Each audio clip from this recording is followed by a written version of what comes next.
Achtung, Achtung, hier ist Alex Wright, and you are listening to Chat, Grapple, and Cheat Pops with JB and Chris Dredd.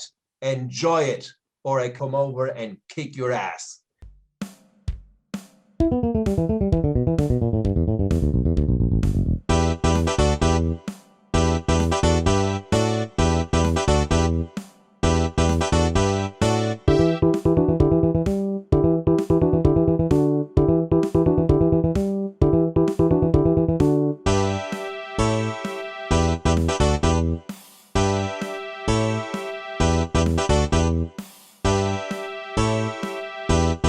Welcome everyone to another episode of Chat, Grapple and Cheat Pops podcast. I am Chris Dredd, here with my main man J to the B, and we've got another interview lined up for yous lot. How you doing, JB? I am all good. What's going on?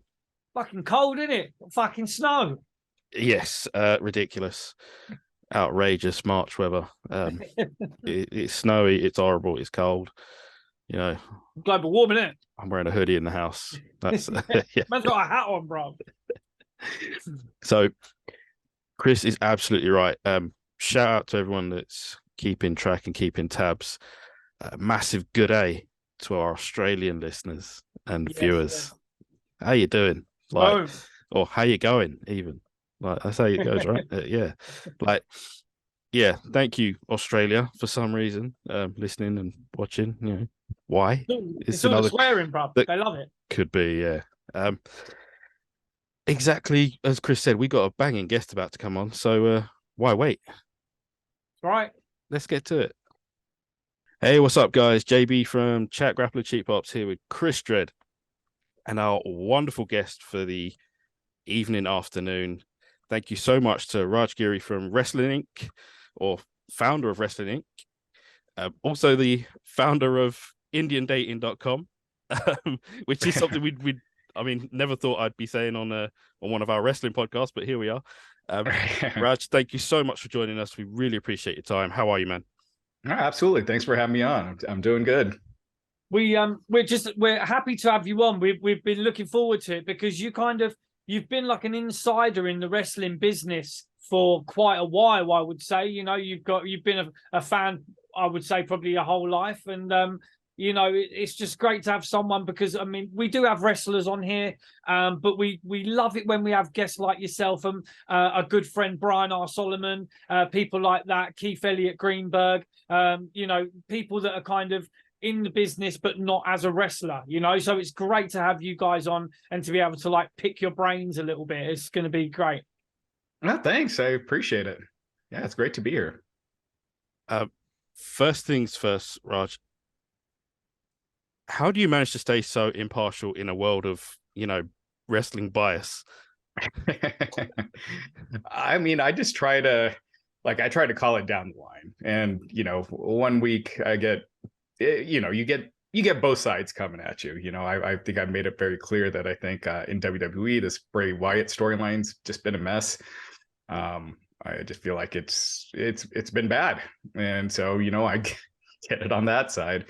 And then, you know, AEW, if you talk about how much bleeding, you know, that Moxley does, you get it from that side. So, yeah, I don't know, just stay true to your thoughts and your feelings. And look, so much of the stuff I try to look at it on a business end, and you know, if I'll say certain things like, you know, like a certain gimmick or something doesn't work for me, but if it's moving merchandise and moving ratings, then it works. And just because it's not my cup of tea doesn't mean that it's not the right thing to do. So, yeah, just being honest with your opinions.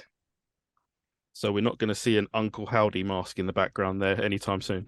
Probably not. And I think Bray Wyatt's a very talented guy and he could come up with some great stuff, but it just hasn't been happening this run.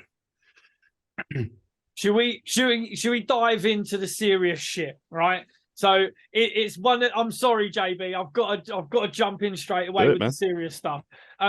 We've asked quite a few people about the recent goings on, and I know you commented on it on Twitter as well about the situation with WWE and the TV deals and the rights, and you know what the freaking hell is going on with Vince being a part of this, kind of coming back in, and whatever's been going on with the board and all this kind of palaver.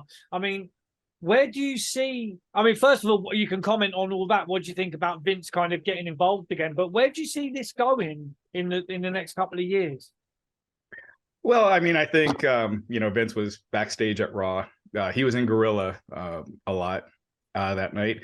I mean, I think, if he's truly there just to help with the sale, then I don't see an issue with it. Now, the whole thing becomes, now that he's been backstage once, does he start going more and more? Does he? And granted, John Cena was there this week, and so, that could have been the only reason why he went. But we'll have just have to keep an eye out on it. But if he's going backstage more and more and starts feeling comfortable and wanting to get a little more involved, I've said it before, if you're a true genius, you got to know your strengths and your weaknesses. And WWE creative had been pretty weak for a while, and you see it now. It's the strongest it's been in a long time. Their ratings are up year over year. Their business is booming. They're doing more sellouts now than I can remember in a long time. So if he's smart, you let that keep going and not try to get in the way.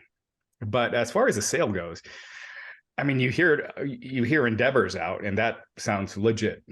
Ari Emanuel saying basically they have so much debt and they don't want to add to that, which they would be even if they brought on a partner. So, Comcast, NBC, you had David, what's his name? David from CNBC, saying that Comcast wasn't interested, and he's not pulling that out of nowhere. So, and obviously they could always come back to the table. So I don't know. It's just looking like with the price they kind of want, that they're kind of putting out there. It looks like, the Saudi Public Investment Group is probably the only one that can truly afford it where it makes sense for them. I think the PIF could be the only player in town at the moment, unless, and you have to accept my apologies and hear me out, Raj. Eric Bischoff quite well. You've been on his show. Mm-hmm. I mean, why not just you, Eric, a few other guys, get the Fusion Media thing going again? Let's get World Championship Wrestling back up in lights. Rebrand the whole damn thing.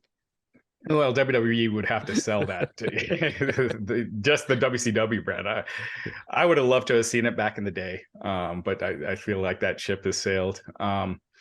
Yeah, but I can't see them just selling part of their assets. But yeah, I mean, if Ring of Honor was worth $40 million or whatever it was, then what would a WCW have really been worth?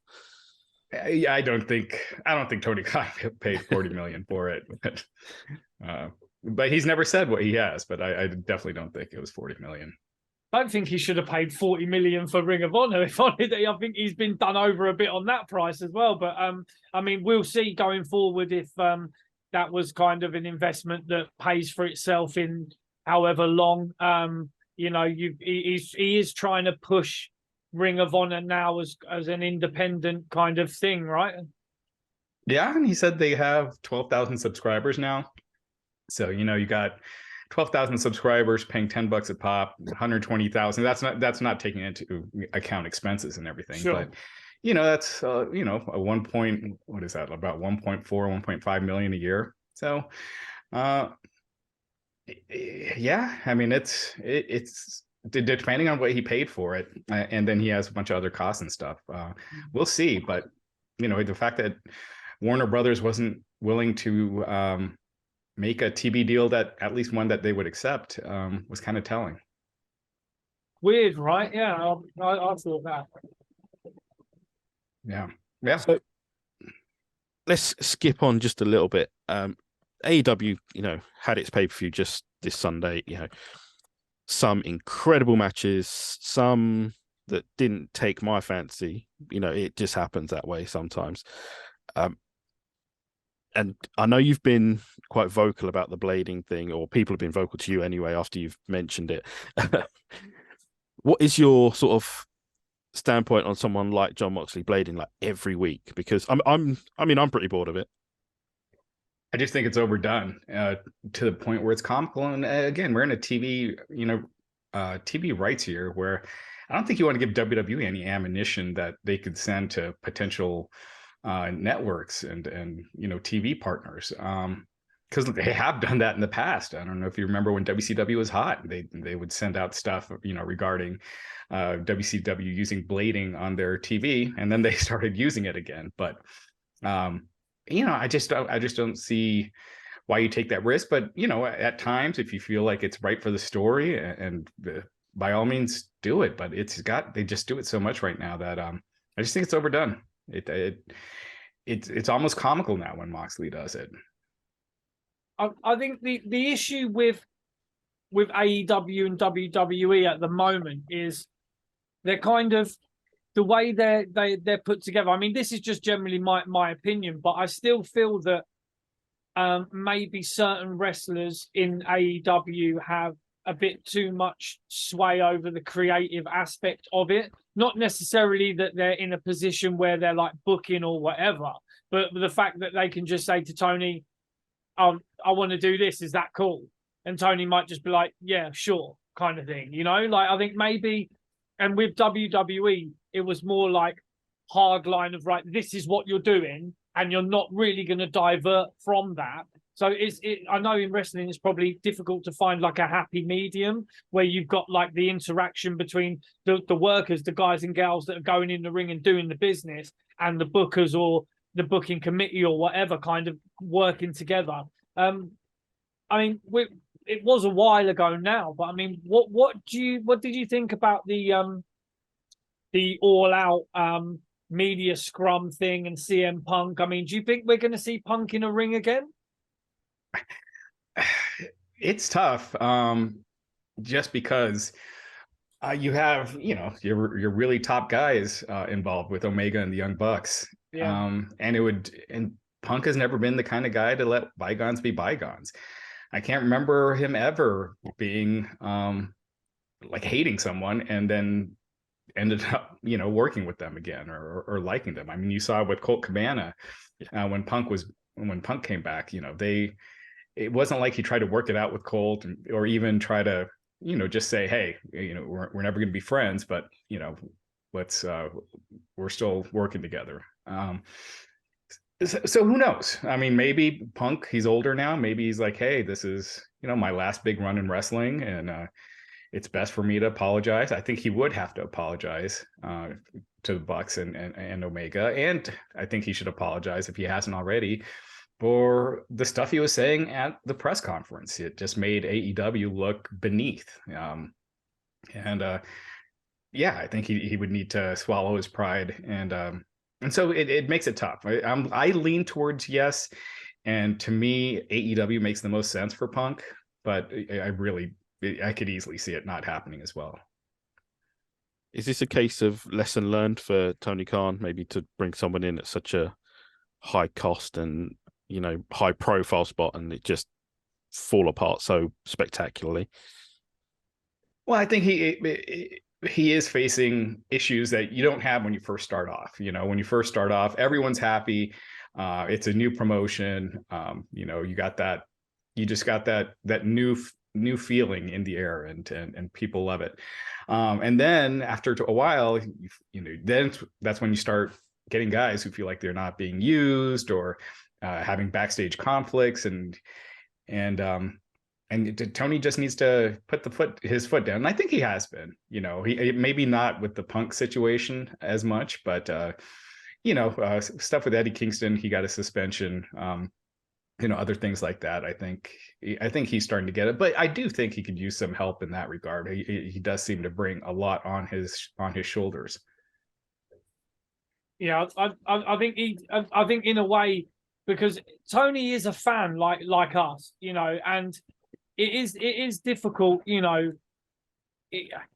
does get a lot of shit. I'll give it, like, Tony Khan does get a lot of shit for stuff that he says and does, and for booking or whatever.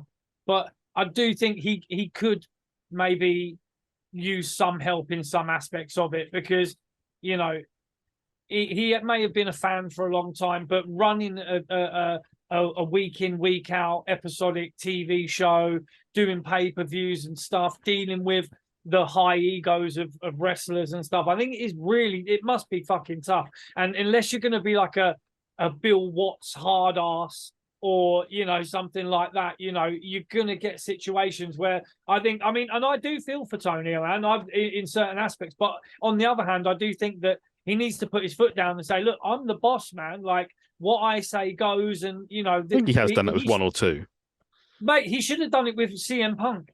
He should have, as soon as Punk started doing that shit in that thing, he should have just taken the mic away from him and just say, yo, you need to just go and eat those cakes out the back, dude. Like, we're done, man. Like, come on, we have a chat later. Bring out fucking whoever it was coming out after, you know, like stuff like that. But that's just inexperience, I think, you know, because he's not used to dealing with stuff like that. But Punk he shouldn't have really done that. But Tony is the boss, man. Tony's the one that holds the purse strings and stuff like that. So I do think maybe, you know, he doesn't have to be a Bill Watts hard ass. You know, he can be, you know, a bit more pally with the boys, and because he understands them a little bit more than maybe others do. But yeah, I mean, I do think he does bring some stuff on himself, because we loved when AEW came out. We were really like enthusiastic, thinking, yeah, you know, this is what the wrestling fans have wanted for so long. We've wanted another place to go and watch wrestling, because WWE has been like a roller coaster for years. It's been like peaks and troughs, being really good and then really shocking, and then, you know, it was annoying, really. And it's someone having a monopoly over the business is never good. You know, so when AEW came out, we were really enthusiastic, but it's I think AEW is starting to helter-skelter a little bit. It's not very consistent, I think, which is a shame. But hey, I mean, spoiler alert, I'm just glad that fucking MJF is still the champ, because he's my guy, man. Good old Maxwell.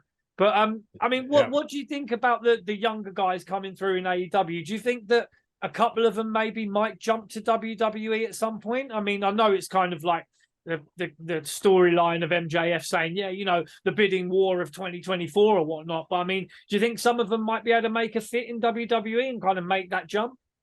Yeah, I mean, I think MJF would definitely fit in very well to WWE. As far as younger talents, gosh, I'm trying to think. Ricky Starks, maybe. You know, I think his size would have worked against him under the old regime. Sure, but I don't think it will as much with the current one. Wardlow for sure. Yeah.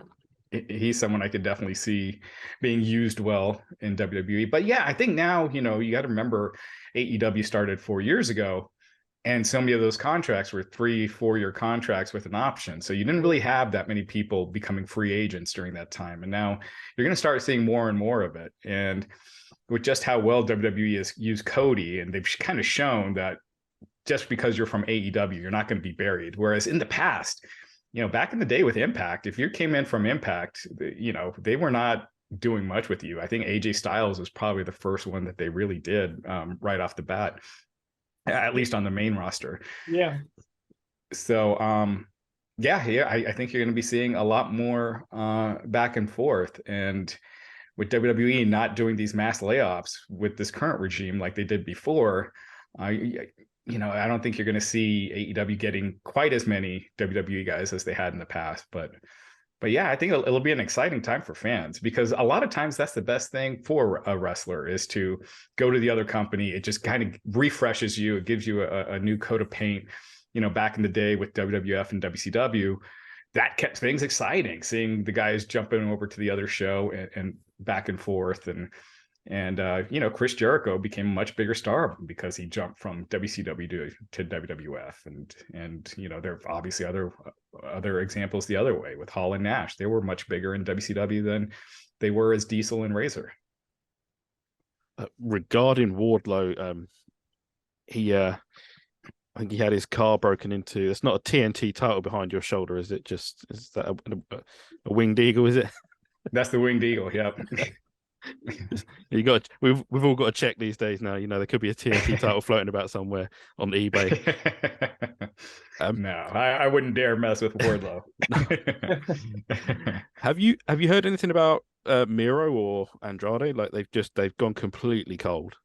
Like yeah, it seems like with Miro, I guess there was a creative idea pitched a couple months back, and they have spoken, but I mean, clearly they're at a creative impasse. Andrade, I don't think it's the biggest secret that he wanted at least to go back to WWE, and I think it's all about Tony showing that, you signed a contract and we're not just going to let you out of it.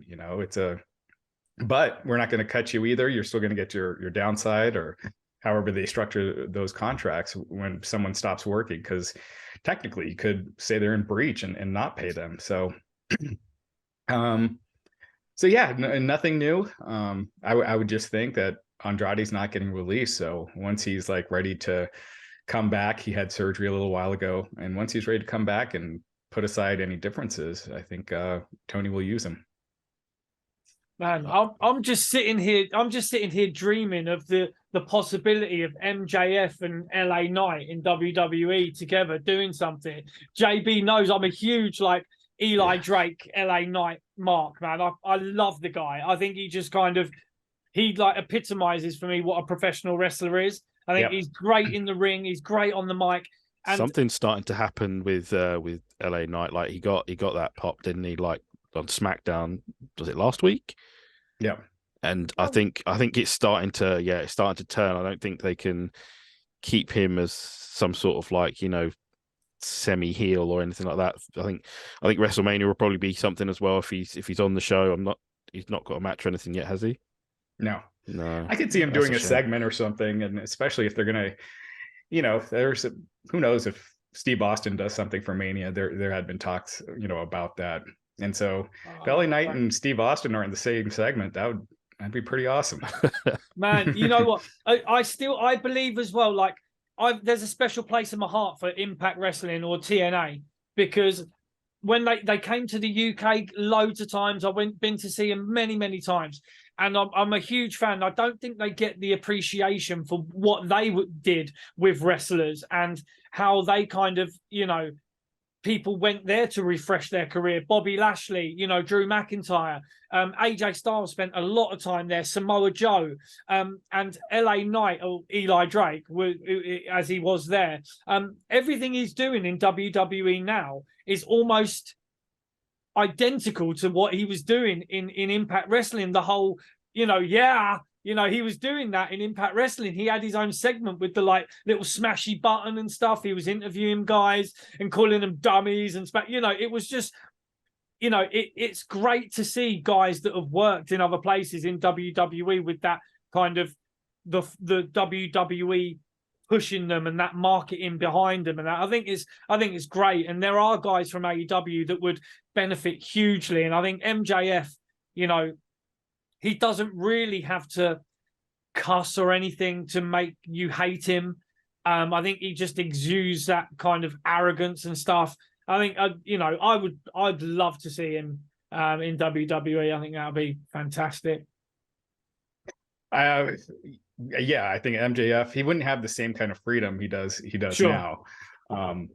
But him and Roman Reigns are for different reasons. I think they're the two best heels in wrestling right now. I think LA Knight, I just hope they don't use him like they did Elias, because you had Elias have WrestleMania segments with John Cena and The Undertaker, and it wasn't like he rose up the card after those segments. And if they do have LA Knight at WrestleMania doing something with, say, Steve Austin, I'm sure it's going to end with Austin giving him a stunner, but hopefully after that he moves up the card, on SmackDown, because I agree. He's anytime he's on TV, I'm watching. He's so good on the mic.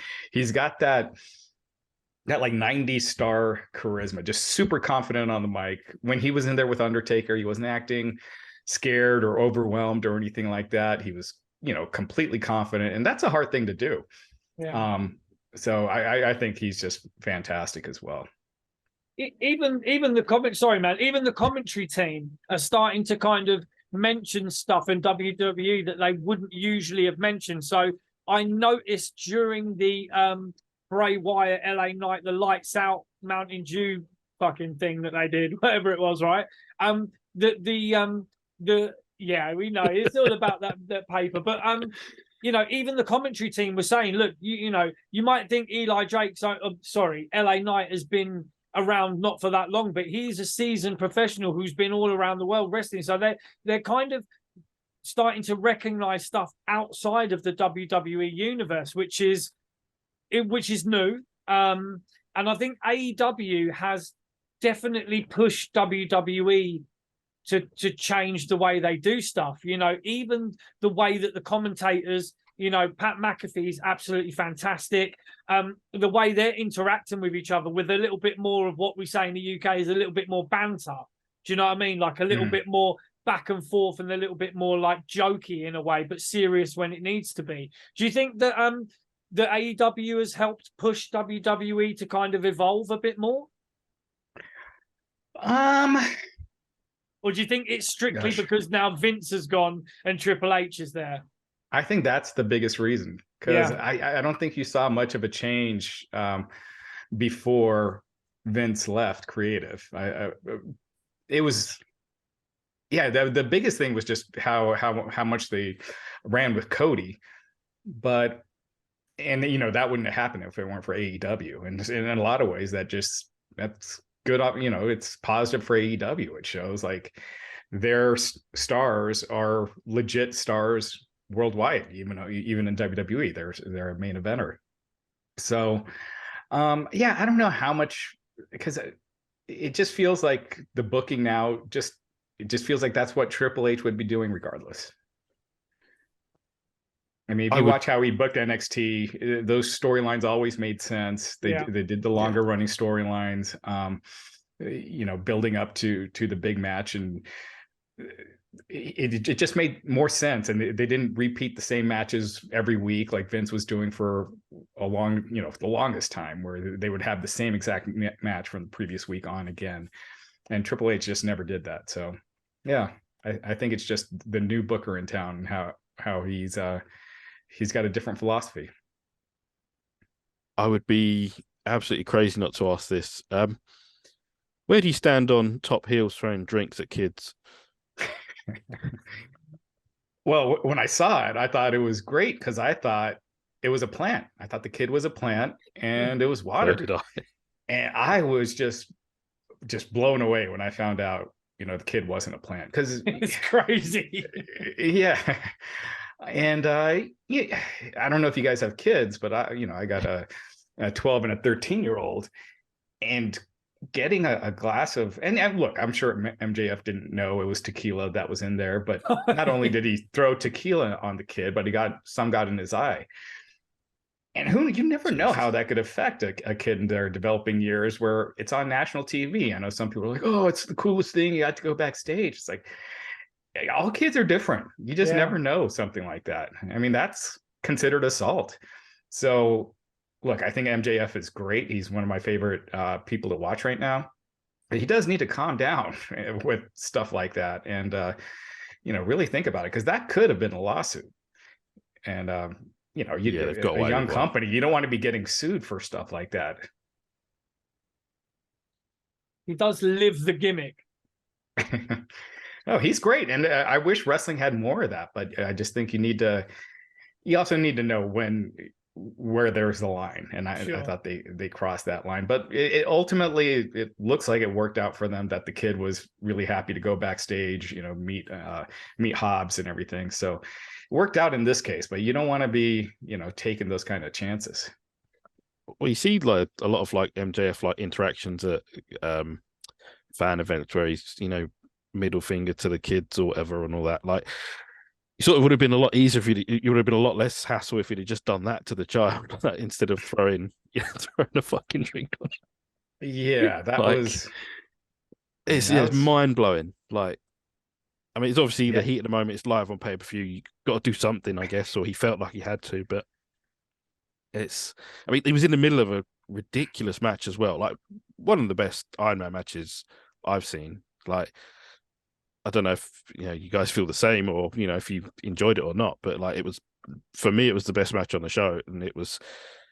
Yeah, then you see like almost straight away after, you see all this craziness about how the kid wasn't a plant. It's like, it's so off cut. Yeah. Yeah, I agree with you. I thought that was probably the best Iron Man match I've seen. It's not my favorite gimmick or stipulation for a match, just because you're kind of trained in your head that the first 40-50 minutes don't really matter. Yeah. But I thought they did an excellent job, and it was entertaining the whole time. And I thought it was probably the best Iron Man match I've seen. Tell you who else MJF had a fantastic match with? CM Punk. CM Punk and MJF really had an outstanding match. I think it was probably one of the best matches that AEW have put on, the dog collar match. Mm-hmm. Yeah, I think MJF and CM Punk just had a great chemistry, and it looked like they were going to go back to that. So if Punk comes back, I mean, it'll be interesting to see where they go with MJF right now, because there's a ton of options. There's still quite a bit of time before Double or Nothing, so I can almost see them doing a TV feud now that ends with a match on TV, and then going to whoever the Double or Nothing opponent's going to be. But it'll be interesting, because you can do Jungle Boy, maybe not as a pay-per-view match, but you could do that for TV. You got Ricky Starks, Kenny Omega. Now that they lost the trios titles, I think it's time for him to be more at the forefront.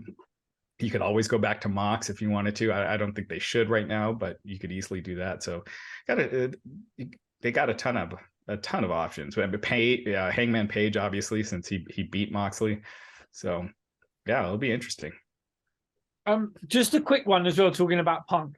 We've had guests on that have spoke about Punk and little bits and bobs to do with him kind of getting released, and apparently there was a sticking point of the non-compete clause. Do you think that Punk could show up in WWE, or do you think him and Hunt are it wouldn't work? I think I could see Punk being willing to go back for sure. The other way is where I could kind of see there being issues. Like, does WWE want Punk back? I mean, Seth Rollins, when we interviewed Seth Rollins at the Royal Rumble, he flat out said that Punk was a cancer. Yeah. And, usually you don't say that for someone who could potentially be on their way back. So I could see that being a reason why they wouldn't bring him back. Roman Reigns, he said he would work with CM Punk again, but clearly, he's not a fan either. But Paul Heyman was. So I don't see it, but anything can happen, right? Man, Seth Rollins and CM Punk. Maybe he's just working us all, Raj. Maybe he's setting that scene. I love Seth Rollins as well, man. I mean, we watched him on TV, but when you see him live, we saw him at Clash at the Castle, and he's just phenomenal. He's electric. He's electric. He really is. Do you know what I mean? He kind of he was my wrestler of the year last year, Seth Rollins. And I mean, Roman, it was, Roman was up there too, but I think Seth Rollins, I mean, he's a smart guy, and maybe he just said that. I mean, maybe he said it because he doesn't like Punk and thinks he's a cancer. But I mean, that would be great. If, those two together would be fantastic. No, if Rollins is working, that's even smarter. I get the impression that he wasn't, but same. We can but dream, Raj. We can but dream. And I agree with you. With Rollins right now, I think, his gimmick. I don't. It just, I don't know. I don't fully get it, but he is so over right now. He's the most over he's been as a babyface. So he's clearly doing something very right. So he's the most over I think he's ever been as a babyface. That was he was playing heel at Clash at the Castle, wasn't he? Like, and he was just but he was so like a baby face. Everyone was singing along to his tune. We were loving it, man. It was like really good. Just a quick one as well. Logan Paul. I personally think what he does in the ring is fantastic. I think his attitude. I think he's willing to learn, and he's showing that he can actually work. I think Seth Rollins and him are going to butt heads at some point, and there's been a lot of back and forth or whatever. What do you reckon for Mania? What's your what's going to happen at Mania? What are your matches, you think?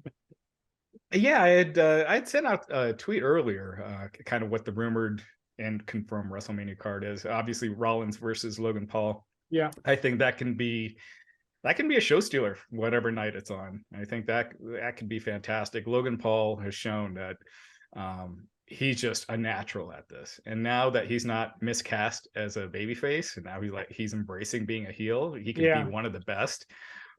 He's so easy to hate as a personality that he's so good. And then Rollins is the opposite. Fans just really want to love him. So I think that match could be just dynamic.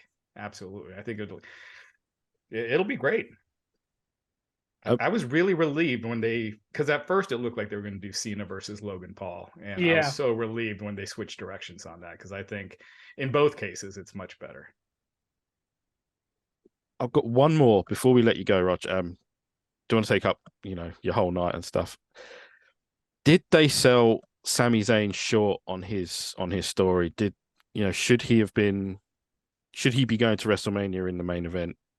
Or do you think they finished it correctly at the Elimination Chamber? I think they finished it correctly for now, but it's easy to debate because Sammy was so hot that, this was one of those rare times where they had two great choices to go with.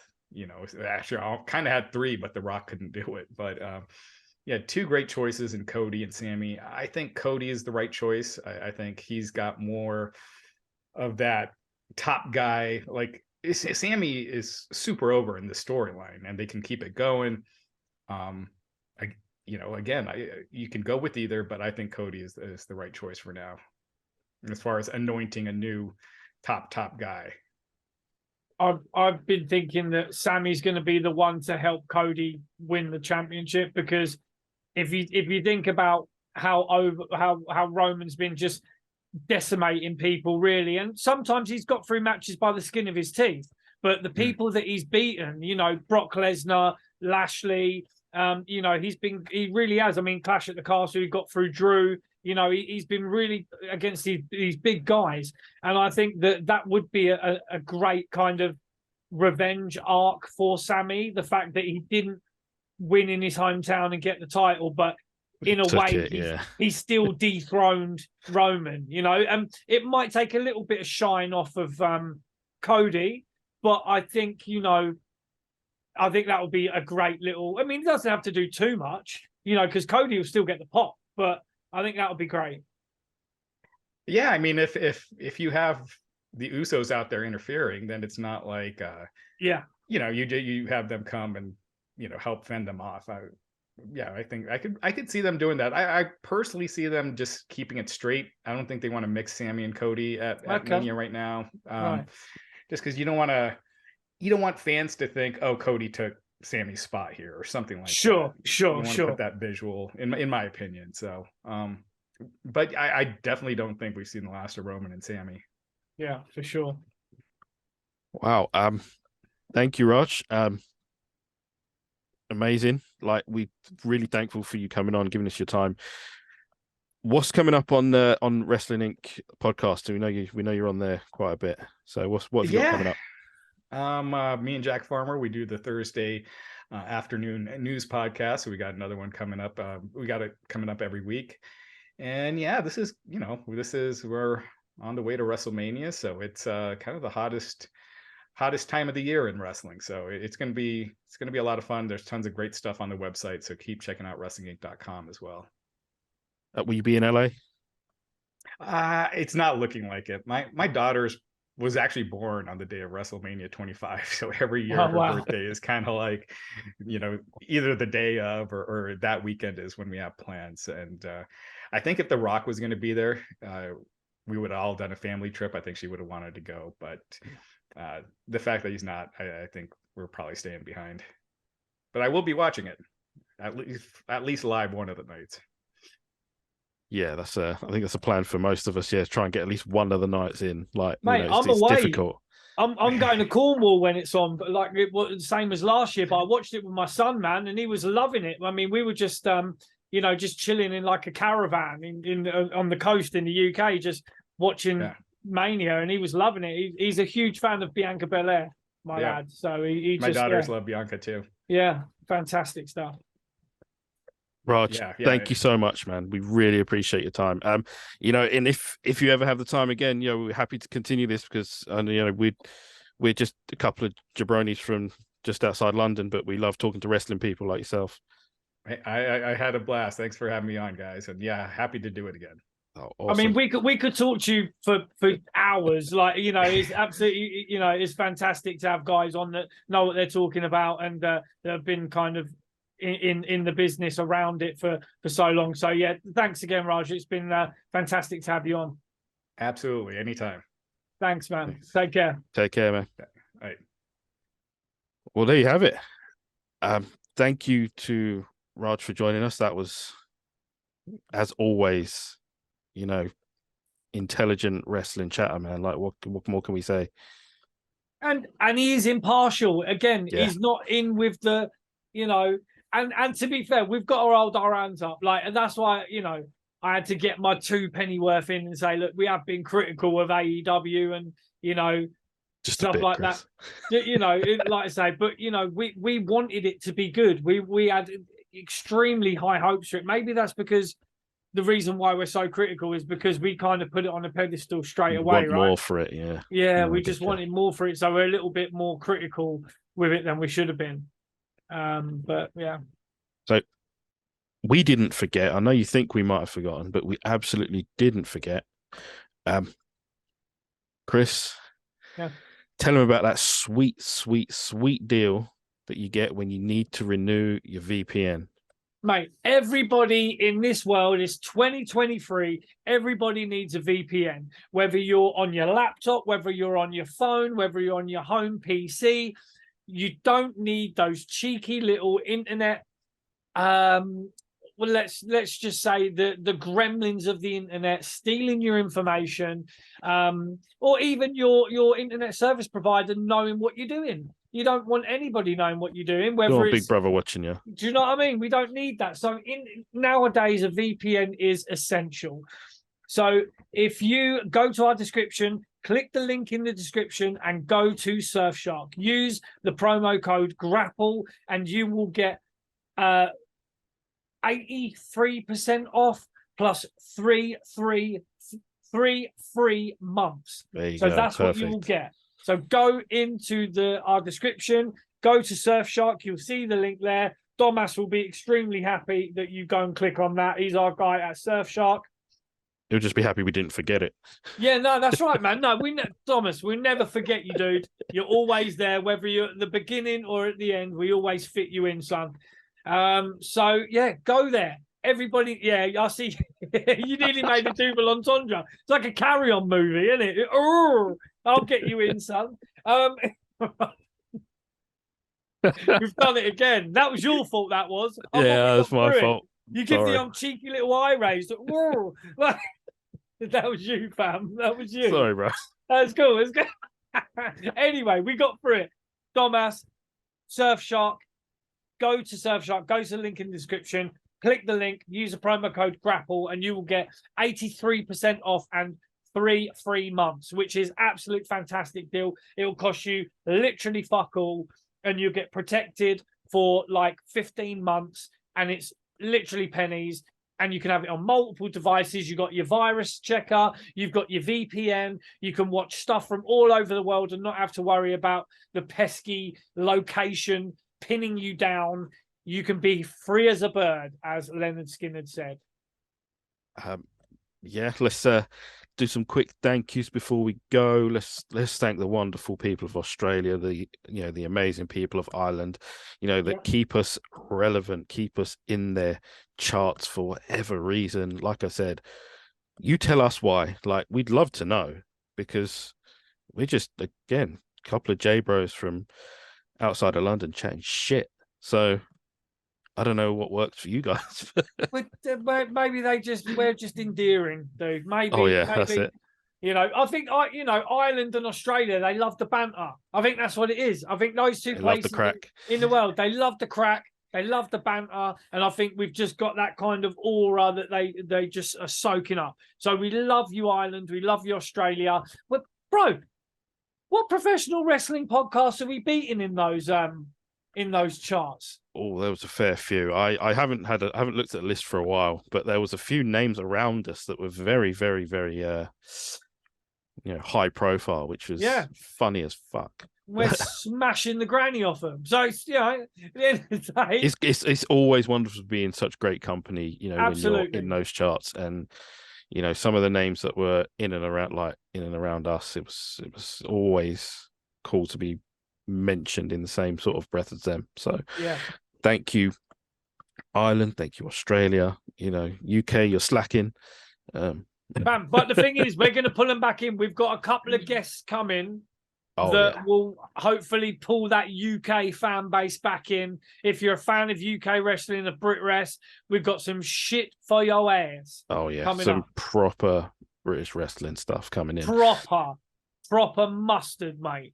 So if you are watching us, our wonderful, beautiful faces on the YouTube, please hit the subscribe button. We are ever so slowly rising in subscribers. Hit a like, hit a comment, do what you want. I'll interact with you. I don't care. I'll say something. Slap our bell, slap Jordan's as well.